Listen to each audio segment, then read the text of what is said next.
एक जंगल था जिस पर शेरनी और शेर राज किया करते थे। शेर की ताकत के आगे बड़े से बड़ा जानवर सर झुकाया करता था। वक्त के साथ शेर बूढ़ा होता जा रहा था और उसकी ताकत भी कम होती जा रही थी। एक दिन शेरनी को बंटी बाघ ने घेर लिया। शेरनी बोली, तुम जानते हो ना, मैं जंगल के राजा शेर की पत्नी हूँ। बाघ ने कहा, हाँ मैं जानता हूँ तुम्हें। तुम्हारे पति ने मेरे पिता की जान ली थी। उस वक्त मैं छोटा और कमजोर था और तुम्हारा पति जवान और ताकतवर था, पर अब वक्त बदल रहा है, मैं जल्द लौटूंगा। ये बोल बाघ वहाँ से चला गया। शेरनी ने ये बात जब शेर को बताई तो शेर दुखी मन से बोला, अब मेरी बूढ़ी हड्डियों में पहले जैसा दम नहीं रहा। काश हमारा कोई बच्चा होता जो हमारे बाद राजा बन के जानवरों की सेवा करता। इसी तरह इनकी बातें होती रहीं। एक रात दोनों सो रहे थे, तभी शेरनी को सपना आया। अगले दिन शेरनी बोली, महाराज कल मुझे सपना आया था, हम पहाड़ी वाले देवी के मंदिर में चलकर बच्चे के लिए प्रार्थना करेंगे। वो भी तो एक माँ है, क्या पता हमारा माता पिता बनने का सपना पूरा हो जाए। इसके बाद दोनों माता के मंदिर में आ गए।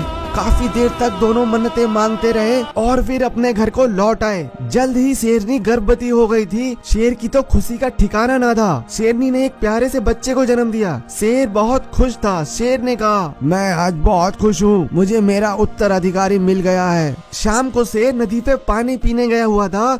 अचानक उस पर बंटी बाघ ने हमला कर दिया। शेर बाघ का सामना नहीं कर पाया और उसकी मौत हो गई। जैसे ही ये खबर जानवरों को पता चली, सभी जानवर अपने राजा को अंतिम विदाई देने आए। शेरनी वर तो मानो दुखों का पहाड़ टूट पड़ा था। गाय ने कहा, महारानी महारानी, इस दुख की घड़ी में हम सब आपके साथ हैं। अब से हमारे नए राजा सिम्बा महाराज हैं। इसके बाद सभी जानवरों ने मिलकर शेर को दफना दिया। दूर खड़ा बंटी बाघ शेरनी और उसके बच्चे पर नजर रख रहा था। बस उसे सही मौके की तलाश थी। बाघ अपने चेलों से बोला, सुनो चेलो, मैं थोड़ा आराम करके आता हूँ, तुम शेरनी और उसके बच्चे पे नजर रखो। दोनों चेले उल्लू की तरह रात तक नजर गड़ाए हुए थे। अचानक कहीं से एक शक्ति आई और सिम्बा शेर के अंदर समा गई।